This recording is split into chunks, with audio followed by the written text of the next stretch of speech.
Welcome to my series on programming and assembly language on the Atari 8-bit computer using the Mac 65 assembler editor cartridge.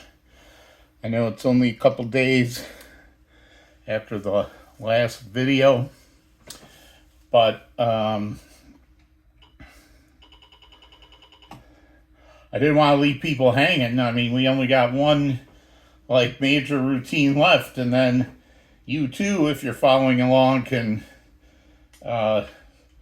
move a character around on the screen using a joystick and use that kind of code as a jump start to doing your own stuff. I mean, we're going to refine it further too with redefined characters and antic mode 4 and 5, custom display lists, scrolling, lots of stuff to cover. But this is a start, right? Be able to move something on the screen with the joystick. Better than adding two numbers together. So we're going to get to work on that tonight. Don't mind all this stuff I was doing. One thing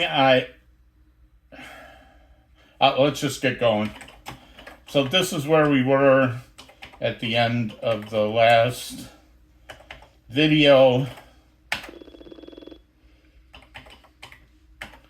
We had defined our system equates, variables, constants, the IOCV equates. We set up our main logic. We did our setup routine, which include opening the screen in graphics 1 with a green background and a black character. We initialized the character's position on the screen with the greater than symbol pointing towards the right. And this is the part we have not done yet, the check move logic. We're going to get to that tonight. We did drawing the dog on the screen, our real-time clock delay, our check exit part, and our general purpose subroutines of set color and plotting the character. There's a few things I want to change in this before we get started. And first off, I keep saving this as 3, so let's change that. And for the sake of something I want to demonstrate later in the video, we're going to set this at 4. And since we're writing the check move logic right now, we're going to turn this off for a bit. I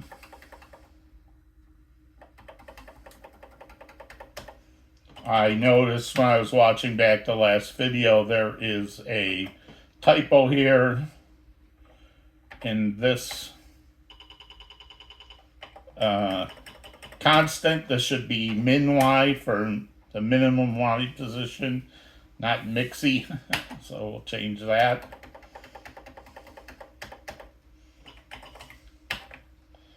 The other one was one called out to me by Nick Foligno, which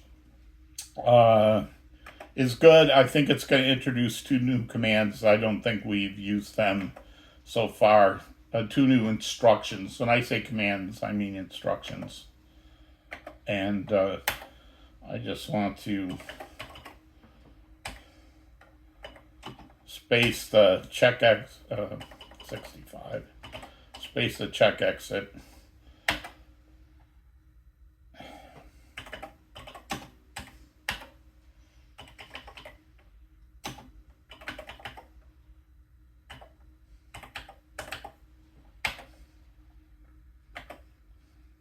Okay, that's better. So the suggestion that Nick made to me, and I totally agree with, is a good point, is we are assuming when we call this plot character, if you remember the last video, we're assuming that the X register is going to hold the It just drives me nuts when it breaks the screen there. We're assuming that the X register is going to hold the plotted X position or current X or old X or wherever we're plotting the dog, and that the Y register is going to hold the Y position. And then what I was doing here was transferring X to A and then storing at column cursor and transferring Y to A and storing at row cursor.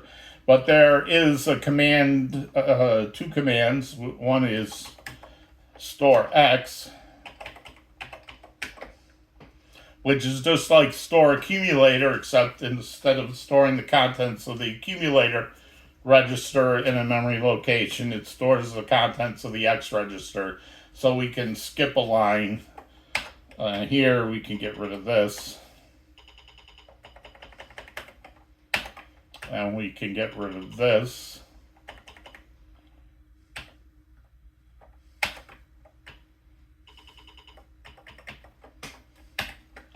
And just do this directly. So what we're doing is we're copying out the X and Y from the X and Y registers, storing them in column cursor, row cursor, and then setting it up to call the plot routine.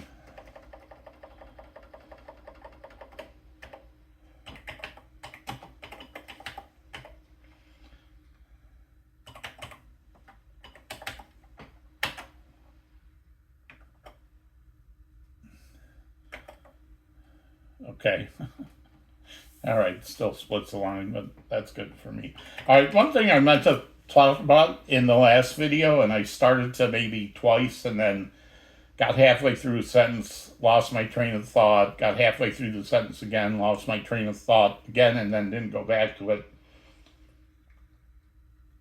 is I wanted to talk about the fact that variables in assembly language, since variables are stored in memory locations and the memory locations are available for you to examine, transfer into, transfer out of, etc., that means essentially whatever we set up as a variable is essentially a global variable. That means it's available to the whole program, and any changes you make to your variables will be reflected through the whole program. If you're used to like Atari Basic, that's not really a new concept for you, regular Atari Basic anyway, with its variables like X1 is X1 everywhere. But if you're used to like languages with functions or procedures or methods that take parameters where you can have some local versions of variables without touching the main variables, like in Action, C, Java, even Logo.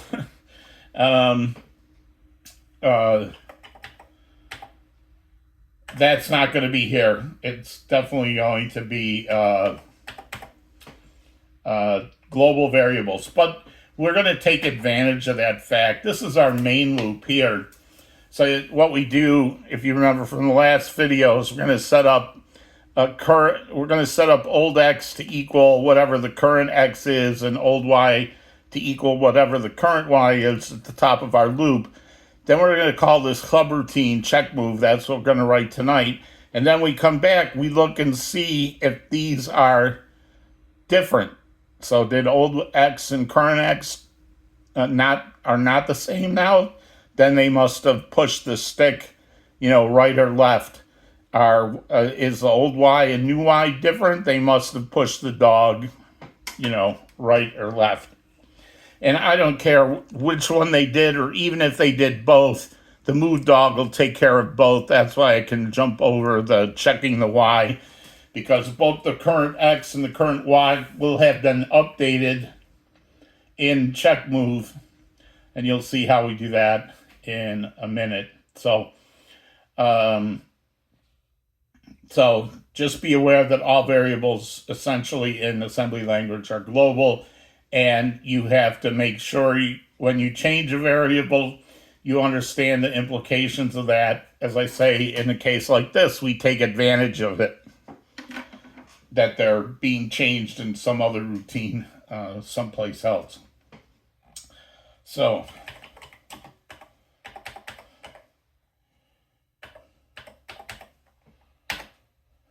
all right, so we don't have any check move logic. We're going to start writing that tonight. Now, I'm going to say that to put this up front, the logic I'm going to show you tonight is essentially the logic from my action program that I ported into assembly language. And there's like, I'd say there's 3 reasons I did it that way, maybe 4. I mean, first, number 1 is I know this logic works. And if it's fast in action, so fast that I have to add a delay, it's going to be even faster in assembly if I use the same logic. So number 1, I know this logic works. Number 2, it gives me a chance to demonstrate 2 other new instructions to you tonight and how to use them. And it also gives me a chance to show you an example of how to do a nested if statement. So we've done, these are sort of like if statements, right? I'm saying, hey, compare old X to current X. If they're different, go here, else here, right? So that's basically an if statement. So in this one, I'm going to show you how to do a nested if statement, multiple nested if statements. So now we've also, the other thing I'll say is this method, this routine uses you remember we did like about 5 different ways of checking joystick positions, including rotating bits and using AND logic and using some other logic, but tonight we're going with the AND version because that's what I use in the action program. And I know it works, so we're going to use that. There's another reason I wouldn't want to use the roll bits, because before we were just checking if the stick was up or down. But now we not only need to check if it's up or down, but also if it's left or right. So if I push the joystick up, for instance, then, and I was using the roll bit, I'd roll off the first bit and see that they push the joystick up. Now I don't have to check if they push the joystick down, because again, we're assuming it's physical joystick. It can't be up and down at the same time. So I could just skip to right or left, checking if it's right or left. But if I'm using the rolling bits method, then I will have skipped the second bit that I was using to check for down sometimes, or if they're pushing down, I wouldn't skip it. So trying to keep track of how many bits I've rolled off of there, I don't want to do that. So we're just using this AND logic because I know that works. So you remember what we did there was we grab at the initial point of entry into this subroutine, we're going to grab the stick position from the hardware stick position. I may be getting used to using the num command now, and I just want to make sure that this is still being shown on the screen, because I recorded this once already, this video. I spent an hour recording this video. I don't think it'll be an hour tonight, but I spent an hour recording this video because, I don't know if you can tell, I have a new monitor here. I think this looks a little better. It's got S-video input, and I picked up this monitor at a thrift store for $5.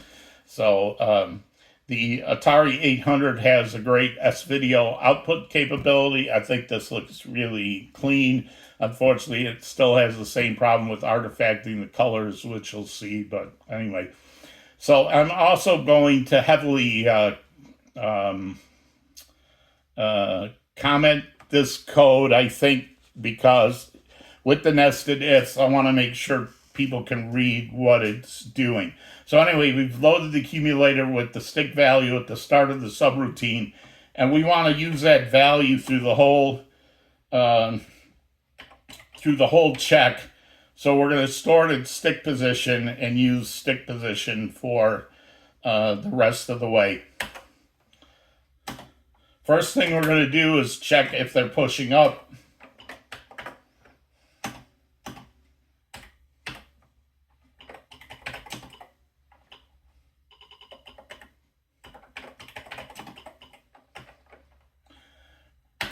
And if you remember, the bits in the stick position, the first bit is up, second bit is down, third bit is left, and the fourth bit is right. So yeah, the left bit's on the right and the right bit's on the left, but that's how they did it. Anyway, when that bit's 0, the joystick's being pushed in that position. So what we do is we AND it with 1, that's the mask. If the joystick is not being pushed up, you're going to get 1 and 1, which will not set the 0 flag. However, if the stick was being pushed up, then you would be ANDing a 0 and a 1 in the first bit, and you would get a 0, which would set the 0 flag. So what we're going to do here is check if the stick has been pushed up, and if it hasn't, so not equal to being pushed up, we're going to go right to stick down. All right, so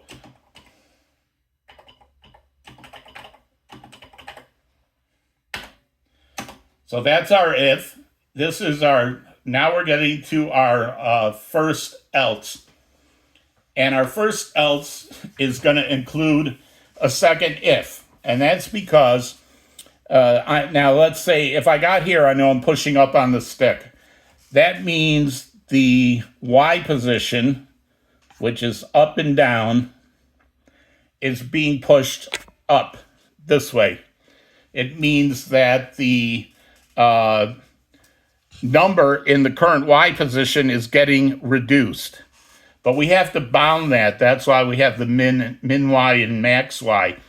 So when it gets, if it's in the middle of the screen and I push it up, I just can subtract 1. So 18 to 17, 17 to 16, 16 to 15, etc. But what happens if it's at the top of the screen? You can do one of two things. You can either leave it there at min Y and like basically bound it with a wall, or you can do what I did, and that is when I push it here up, it's going to wrap and start coming up the bottom.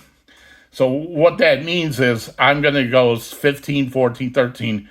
If the current Y is 0 and I push up on the stick, I don't want to make it -1.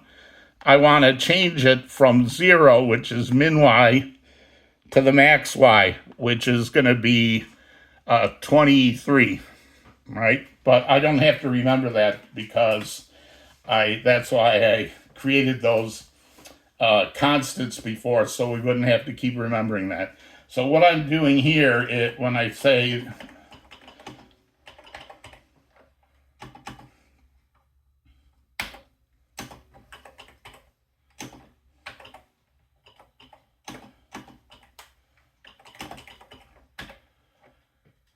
I'm loading the minimum Y position, which is 0.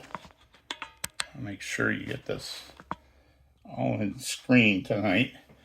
If I load the 0 and I compare, are these two equal? That is the current Y position 0? If it's not 0 and it's somewhere in the middle of the screen, I'm going to go to some routine, which I'm going to just call for now sub Y. You'll see what that does in a second. Otherwise, I'm going to, it is at the top of the screen. So I'm going to load the accumulator with max Y, store it at current Y,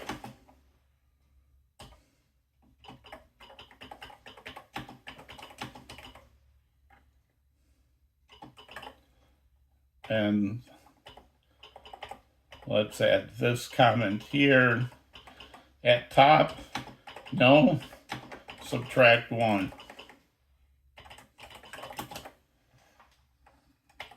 Else set the max.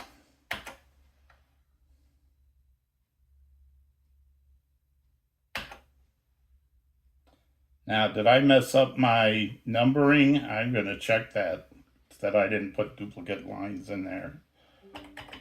That's my only problem with using the break, with using the num command, is sometimes I'll mess up my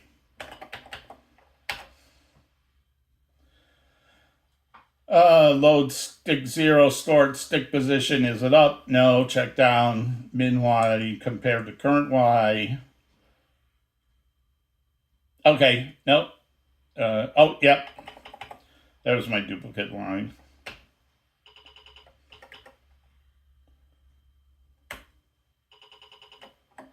I don't need to do that twice.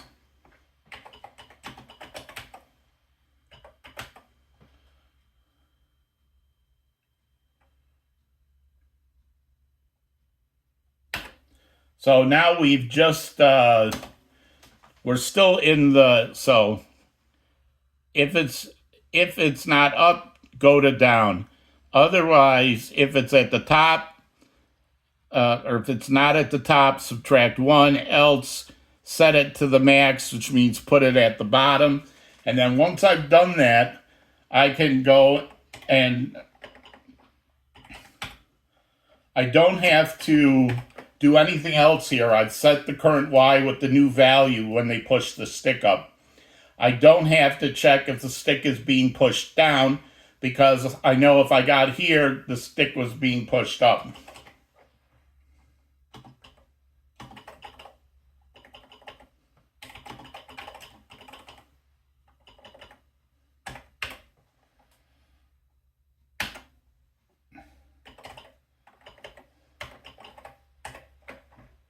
And this is going to be where my subtract 1 is, and this is a new instruction. There is, so one way to do it would be like load, 1, store it in the accumulator, add with carry to current Y, and then store the accumulator back at current Y. Because we're only changing this by 1, there's a new instruction that we can use that's perfect for what we want, and it's just called which stands for decrement. And what that does is it says, at some memory location, I want you to take the value there and subtract 1. So it's basically Y equals Y minus 1 is what decrement does. Now, you have to be careful when you use this, because decrement in the one we're going to show in a second, increment, does not do anything with the carry flag like regular addition and subtraction would. So there's nothing to check with the carry flag when you do increment or decrement. So, but we don't have to worry about going out of bounds, because that's what this logic does, to check that we're not going to go to negative numbers or go to too far. All right, let's just show this.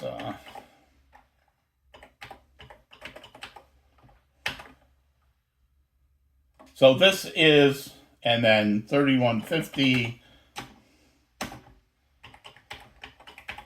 Again, we can just skip right over checking if the stick is pushed down, because it wouldn't have gotten here if the stick was pushed down, because we just decremented Y, which means we know the stick was being pushed up. So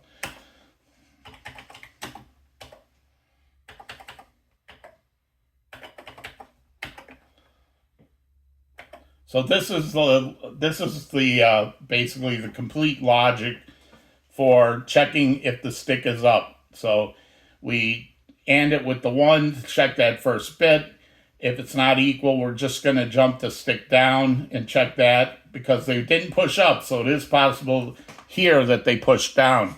Anywhere below this to the end, we know that this only happens if they've pushed up. So for these, when we're done doing whatever we have to do, we're going to jump right over the stick down and go to stick left. So one of the things I talked about with jump to subroutine last time was about jump to subroutine. I always want to use that when I'm going back to the location right after I call the subroutine. And jump is when you want to go different places, but you're not using a branch, if that makes sense. So now we're going to do the stick down logic, which is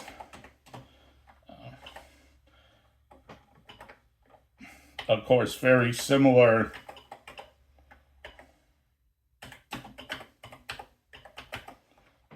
I'm still going to give it a try. Okay, so here's the stick down logic. It's really going to be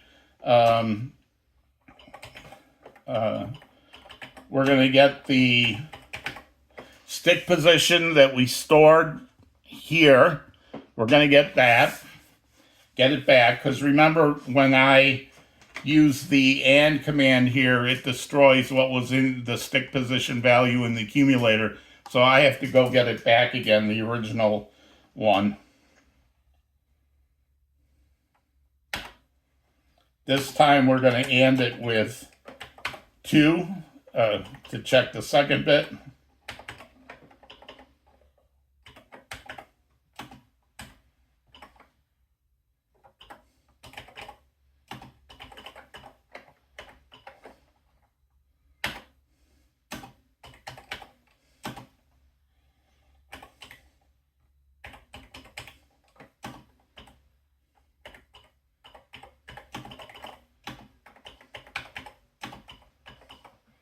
Right, so if they're not pushing down, I'm just going to skip all the rest of this and go to checking if the stick is being pushed to the left. Now, when they're pushing down, Y is going up by 1, 17, 18, 19. When it gets to 23, I want to set it to 0.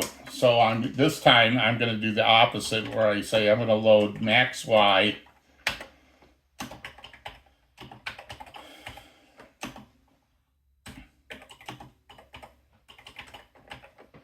And see if it's at the bottom.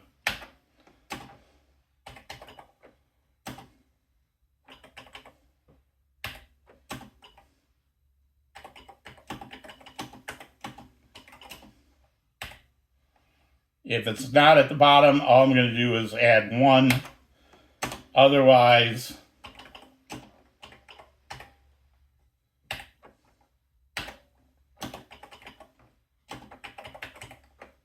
I'm going to update current Y to be min Y.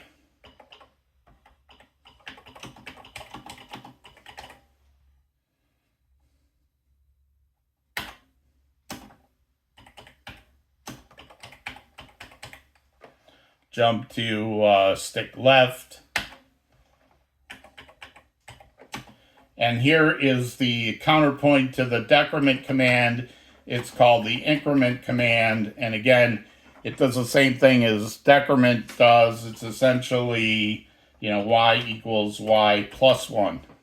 It takes a value in memory and it adds 1 to that value in memory and leaves it there. Does not affect the carry flag. Now, after I did the decrement to current Y, I had to jump to stick left.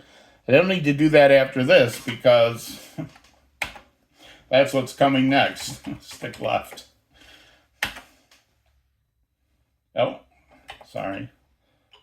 Same thing when I'm checking for stick left. I got to get that stick position first. This time we're going to AND it with 4, which is the third bit.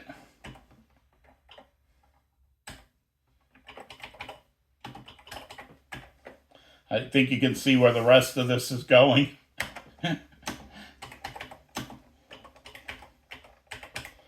Go to stick right.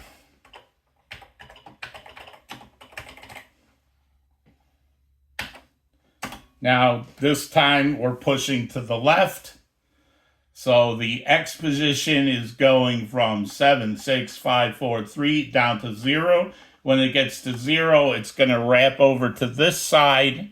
And again, I don't have to remember what those were. I define them as constants up above. So I'm going to load minimum X, compare it to the current X,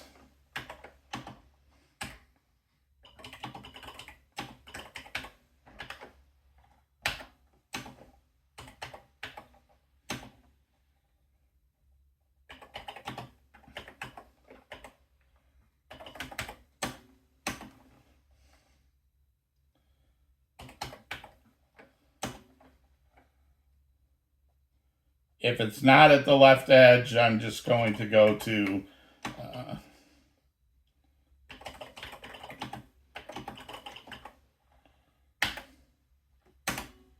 otherwise, I'm going to load in the maximum X, store it at current X,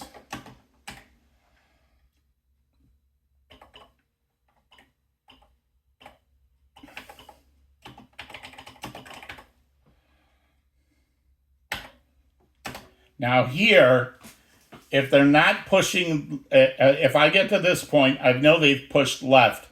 And since I know they can't push right and left at the same time, I don't have to check if they're pushing to the right if I got to this part. I know they push to the left. So here I can just jump or right out of this. So we're just going to jump to check over.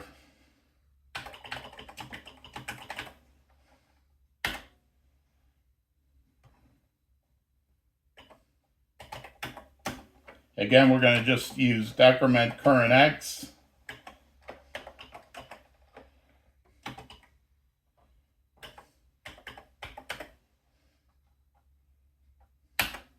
Finally, oh, and I forgot something super important. All right, so let me break out of this because I forgot something super important. That's true of stick left and stick right, that we do not have to worry about with up and down. If you remember, we have two positions for the dog pointing to the right and the dog pointing to the left.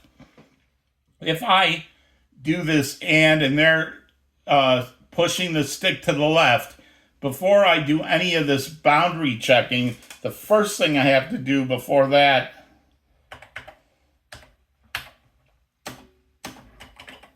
is load in the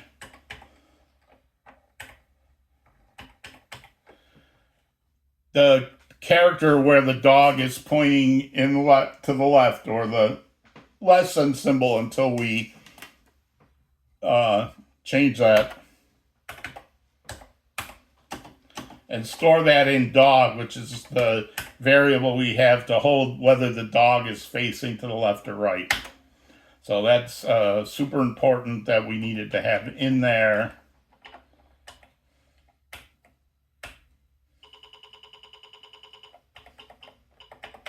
And again, just make sure I actually entered those.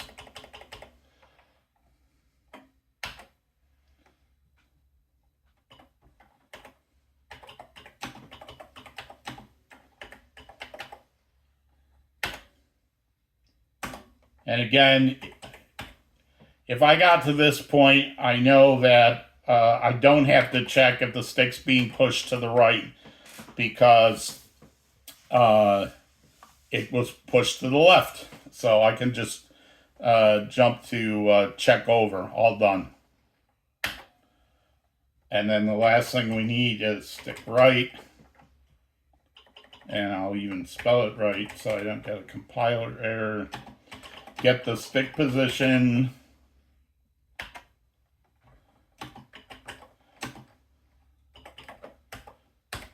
And it with the 8th bit.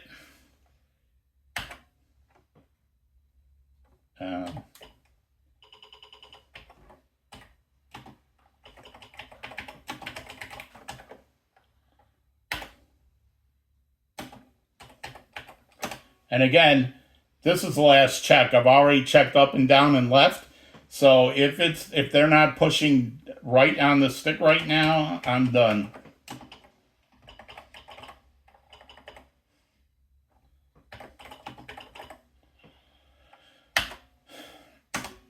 Otherwise, I've got to get the dog pointing the right way.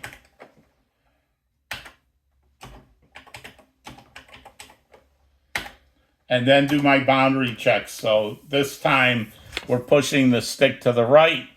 So X is going, 7, 8, 9, 10. If it gets to 19, then I have to reset it to 0 so it wraps around the screen. So I'm going to load this with max X.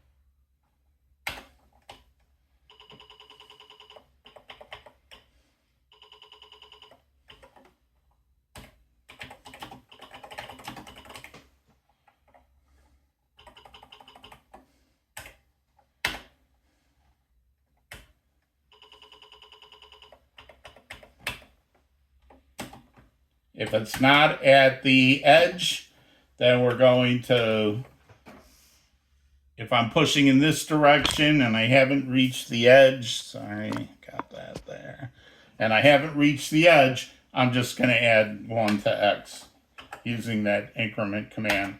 Otherwise, load min X.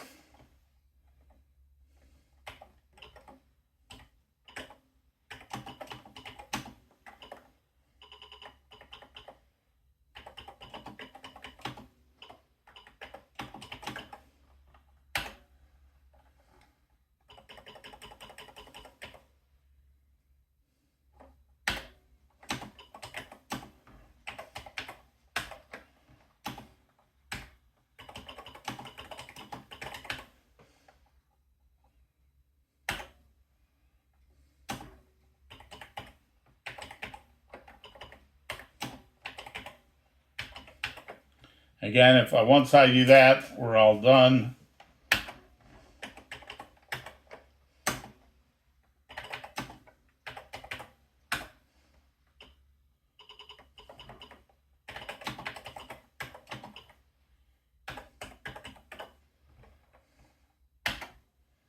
And then the last thing is basically return from subroutine.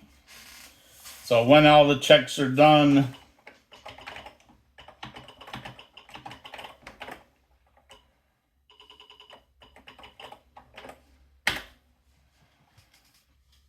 and that should be it.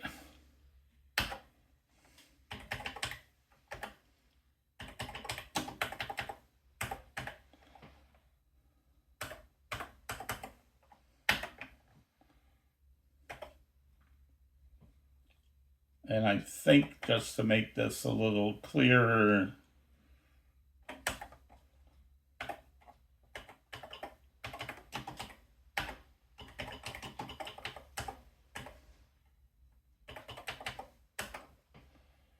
we'll put a little break in between the check up, the check down. So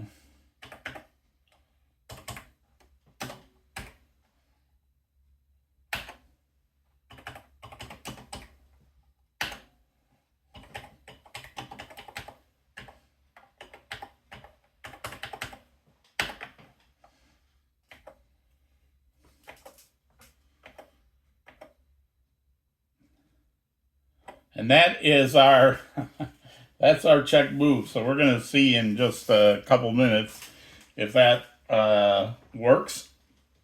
First, so remember, I have opt-obj turned off, so I'm just going to do an assembly to see if I get any errors.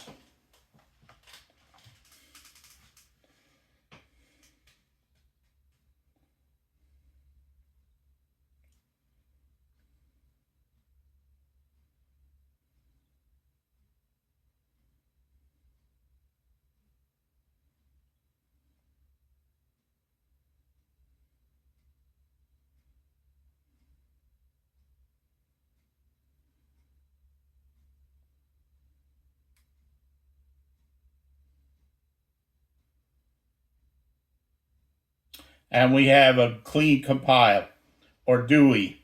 So at the beginning, this is something I set up on purpose because I want you to be aware of it. It's one of the problems of actually using Mac 65 on an Atari hardware with 48K that you need to be aware of. And I'm going to make you aware of it and then show you at least 3 different ways to avoid it. 2 of them tonight, 1 in a future video. So if you remember, I deliberately set this at 4,000. And now I'm going to try to assemble this into memory, which we saw assemble just fine a minute ago when I wasn't assembling to memory. If I check the Mac 65 size command, this will tell me, right now it's using from 2300 to 312E, and I'm starting at 4000. That seems like a lot of room, right? Unfortunately, when you start assembling, Mac 65 starts building the symbol table on top of this 312E, and eventually the symbol table that it's writing up is going to write into your assembled code. So what happens is your assembler is going to start throwing some errors.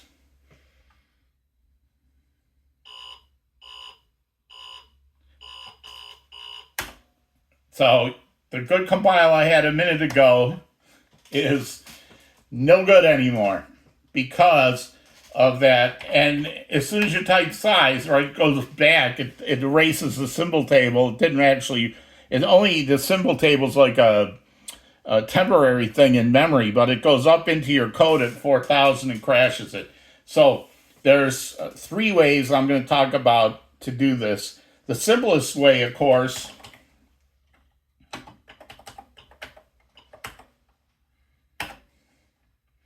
is just pick a different place in memory, right?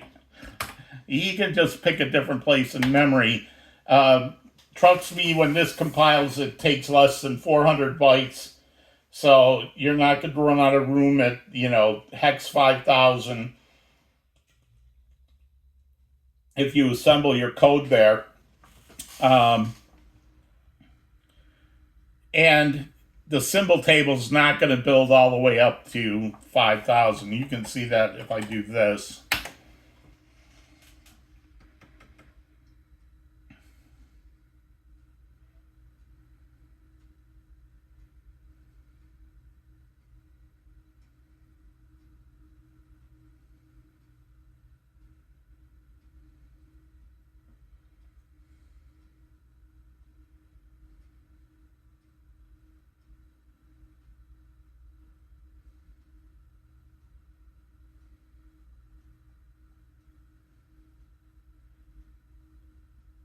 So you can see it happily assembles at 5000.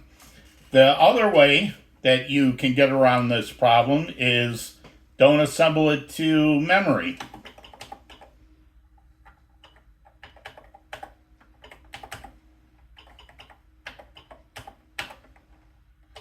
So if I set this to 4000, and even if I leave this as it is with opt obj like this, but when I do the assemble, I say assemble it to disk.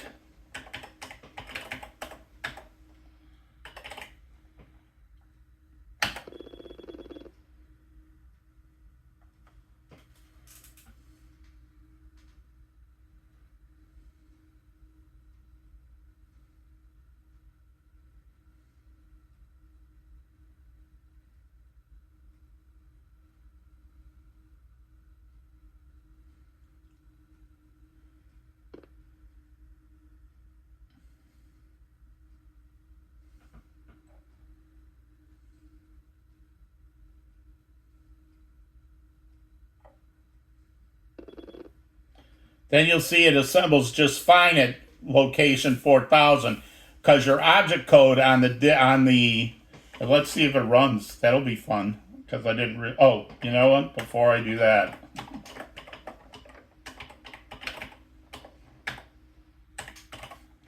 Let's save it before I crash the system or something.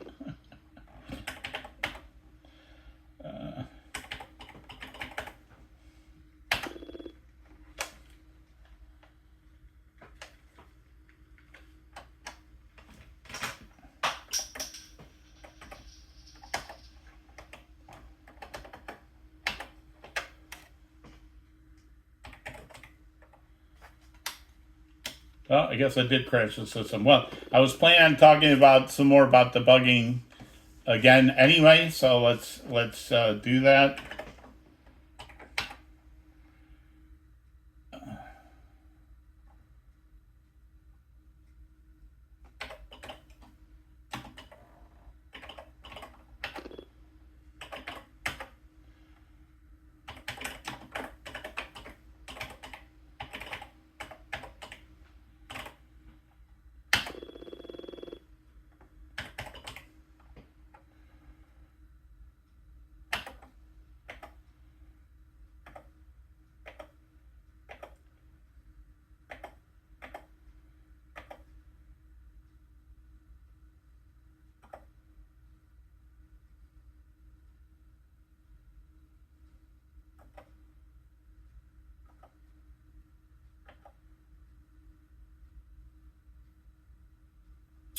Oh, I see a problem there.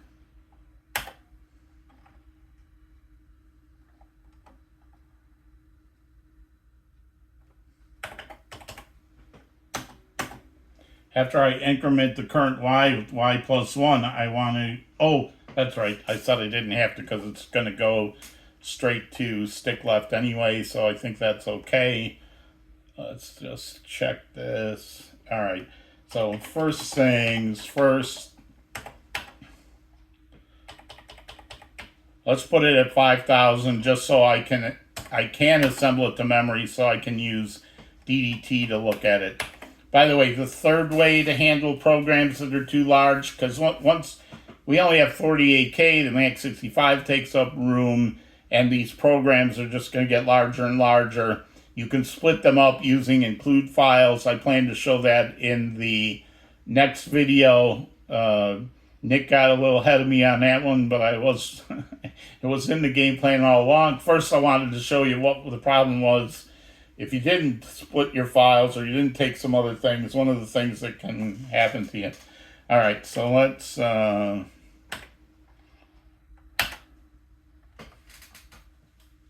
assemble it to code 5000.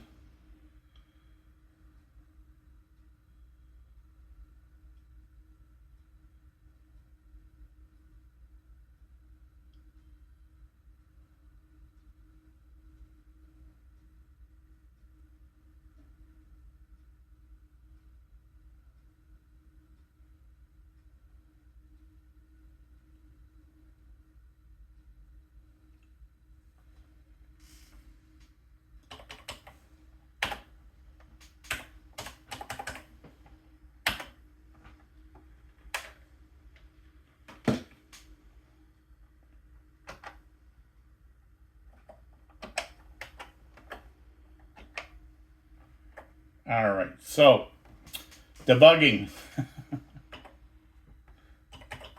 Let's see if it's still there. It's still there.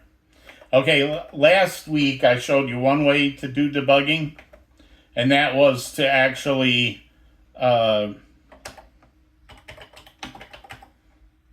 I have a hunch, obviously it's somewhere in the check move logic, so we're going to check that first.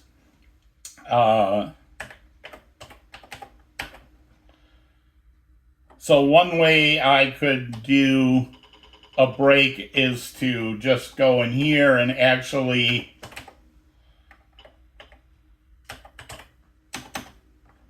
put in a break command.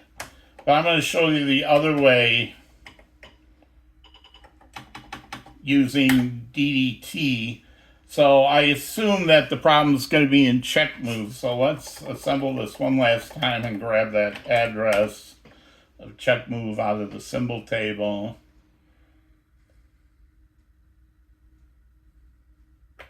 So here's a jump to subroutine. It looks like it's going to be at 508F.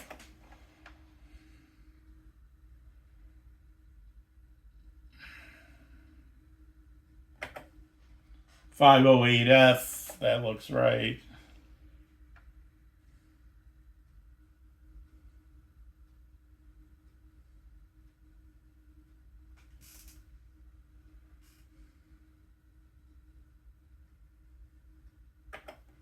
.508F, so it's at 508F. So what you do is you can go into DDT, and DDT provides up to 4 breakpoints that you can set in your code. And how you do that is you put the letter B, you put the breakpoint that you want to set, you either put a comma or a space. If you put a space, DDT puts a comma in for you, and then 508F is where we want to do set our break routine. So now you can see at breakpoint 1 is at 508F, which is at jump to our check move subroutine. So we're going to run the program again. And you'll see what it does is it breaks the program there. If you remember when we used the break statement, we had to actually jump to the next line and start executing. But what DDT does is it lets you it stops the code here, but it lets you leave that command there. So I'm going to push the joystick, let's say, down and to the right. Yeah, it looks like it just got down. All right, so that's down, D. Let's see how this works. So I'm going to store that D at 5,000. I'm going to end it with 1. I expect that the 0 flag is not set, which it isn't. So it jumps to check if the stick is down. And you see that the accumulator of the value of the stick was destroyed when we did that. So we're going to load it back in. We're going to end it with 2. Now I expect this 0 flag to be set. And it should skip here to load 5000B. And I expect this to be, if I'm pushing down, it's going to load in the max Y 23, so 17 in the accumulator is what I expect. There it is, 17 in the accumulator. The value at 3E is going to be a 0 right now, right? Because, and we can go look at that. We can go to 3E. Right, so these are our 0-page variables. So this is current Y, and the one above is current X. You know, they're at 0, 0 right now. This is old X and old Y. And the program counter was at 50B7, so I can go back there. Right, so I'm going to do a comparison. I expect this comparison to fail. So I should go to, the 0 flag is not set, so I should go to increment. Yeah, I'm pushing down. I should go to increment Y. So increment current Y. So 3E, that works. And if I go to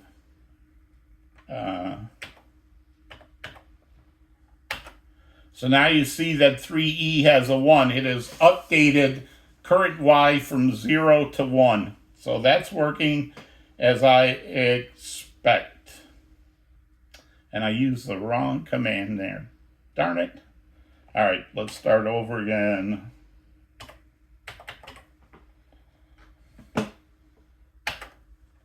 Push down on the joystick.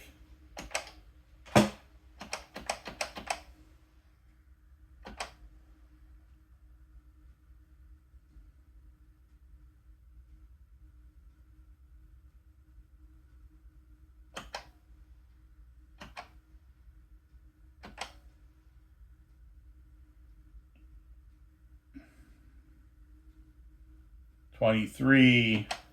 I expect it to increment it by 1. Yes, now I'm checking if I load the accumulator back with the joystick position of D to check if they're pushing to the left. I do not expect them to.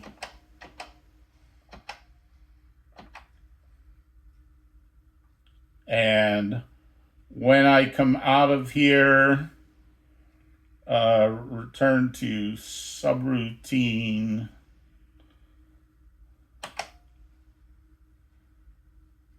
So now I'm back in my main loop. I'm going to compare old X and current X.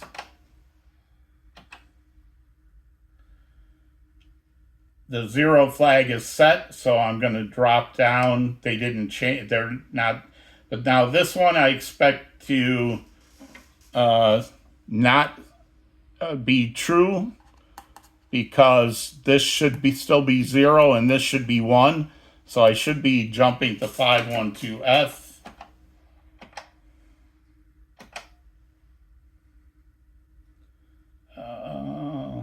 Or, well, let's see, 5120. This is our real-time clock routine. So it did get past.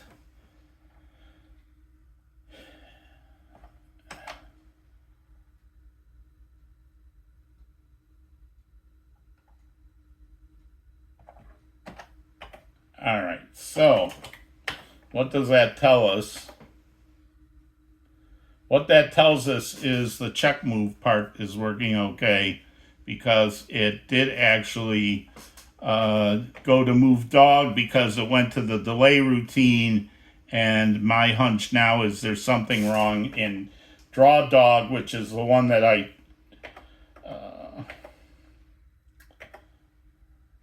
so let's take a look at that.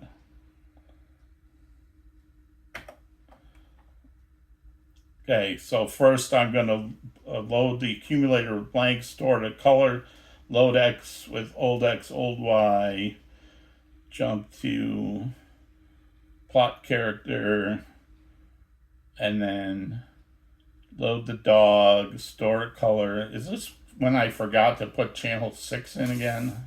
Oh, that would be embarrassing.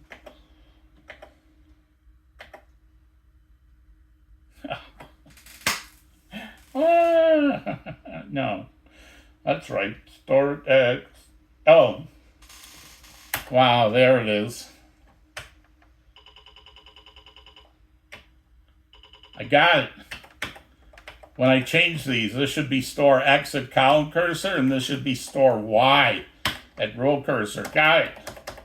There you go, real-time debugging.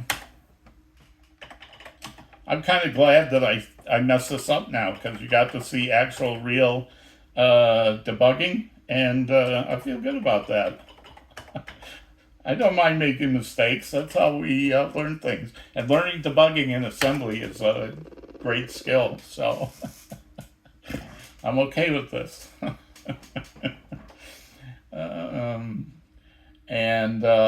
Okay, so let's get our, I'm going to show you something, neat trick. So rather than hit assembly and go through that long listing, there's a special thing you can do where you can say, hey, assemble from memory, but don't print it to the printer and don't print it to the screen, by using that pound key minus sign. So you'll see what will happen if I get a clean compile here. That's it. It's all assembled. And I already remember where it is. So let's see if that fixed it. No.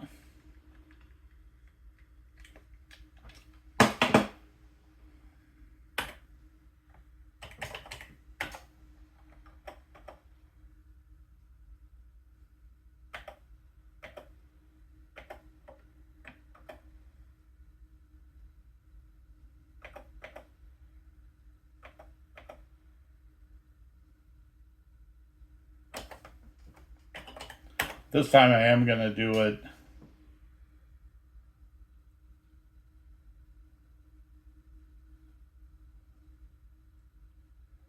There's probably people watching this video right now who saw what I did. Know what I did and I don't yet, but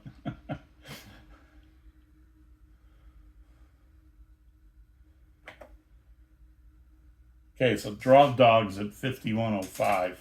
We're going to do that.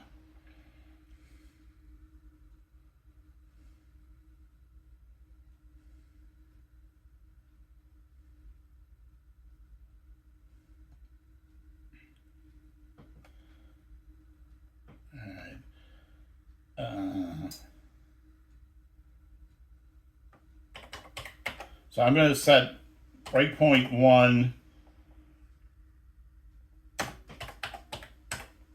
right at 508F. And I'm going to set breakpoint 2 at 5105. That's what I said, right?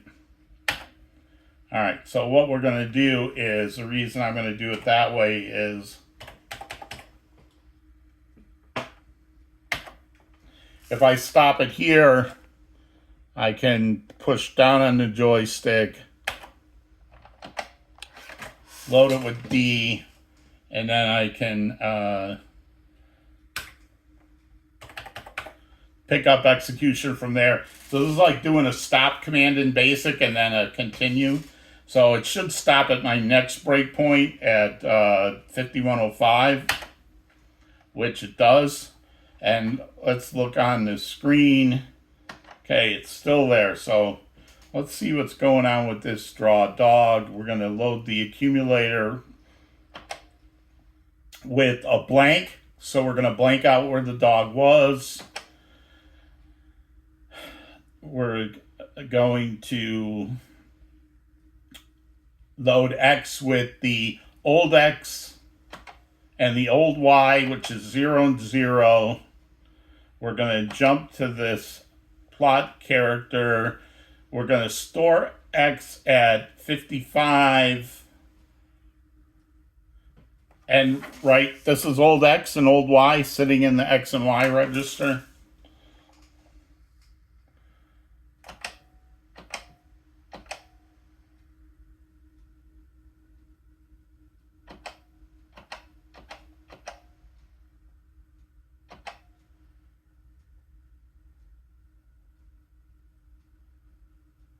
And this would be color, which I expect to be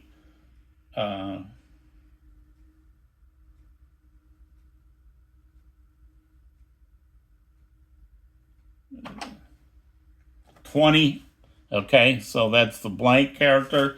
Now, I'm not going to use the option key to jump in there. You can use the N command to jump through that subroutine. And we see that it didn't blank it out.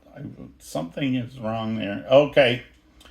All right, I am not going to come back on this video. But it looks like, at least from what I can tell, the check move logic that I added is correct. Oh, come on.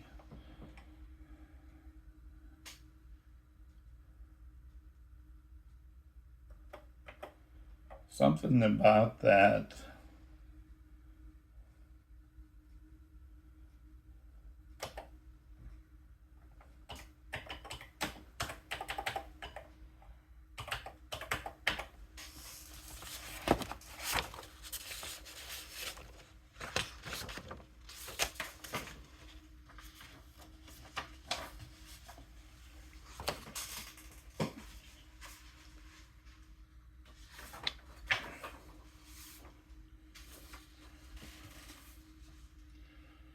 Try to store exit column cursor, store. Oh, come on. I changed that, didn't I? Don't tell me I didn't hit enter on this line.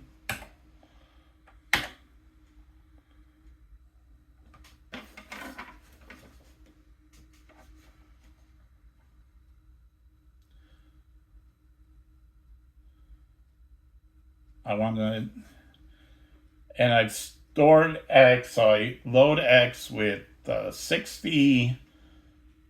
I don't remember seeing that. load the accumulator with that stored at icon 0, load with 20 and jump to the subroutine. I'm going to give it one more try since I didn't have that.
Since I'm assembling to memory,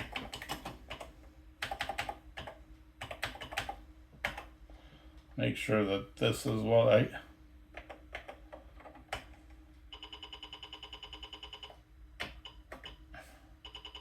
Why does this keep... Why does that keep changing on me? Come on, man. What are you doing to me? Did I save it that way?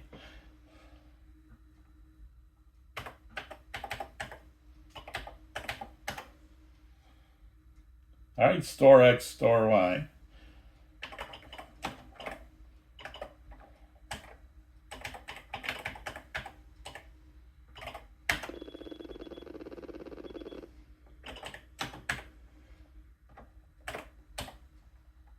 Oh, because I was jumping to 5000F and I was assembling to 4000F, so I guess that would do it.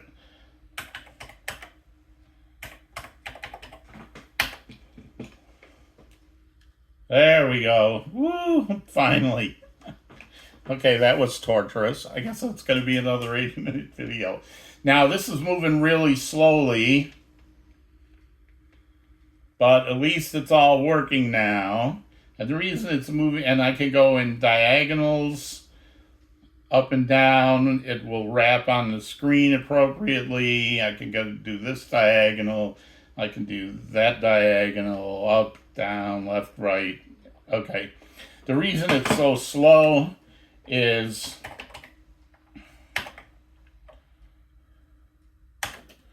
because right now I have this set to 8 out of 60, which is about 1/8 of a second.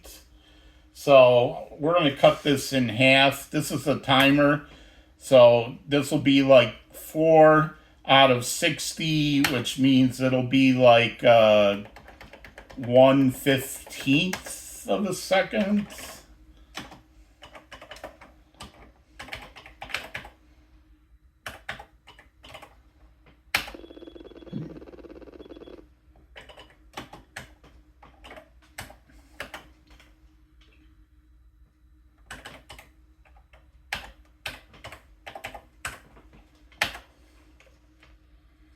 Now that's a little more the speed I would be expecting, except yeah, I think this is a good speed because you want it so you could move it 1 or 2 at a time without overshooting it. I remember if it's a little faster than this, you tend to overshoot where you want to go. So there we go.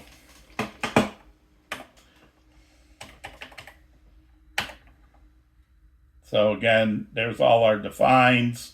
There's our main logic, our setup logic. This is our check move, which worked first time. None of the bugs were in that. Thing is, if I had left this here as the way before it was suggested as the transfer X to A and load A, it would have worked the first time. And I can't believe like how many times did I hit and I didn't hit enter on this row. Oh, but at least you learned some debugging, right? I mean, that's on the fly real debugging. You also learned about the concept of global variables, decrement command, increment and store X and store Y when you use it the right way, how to do a nested if statement, and how to handle if you start getting assembly problems because your program's too big and Max65 editors crashing into it. So first way, obviously, assemble it to disk. Second way is to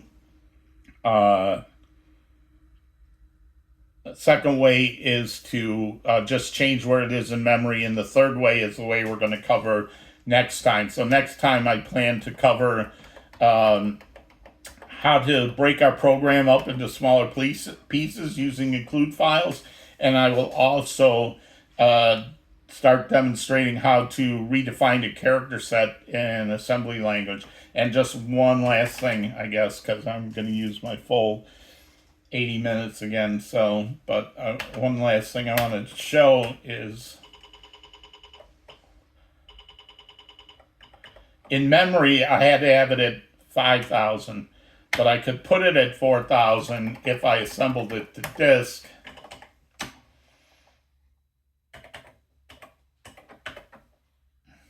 In fact, we can do this.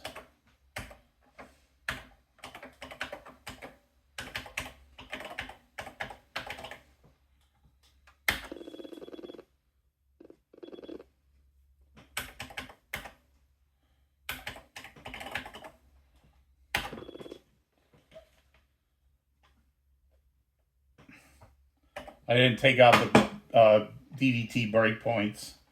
So, but at least I don't have breakpoints in my program.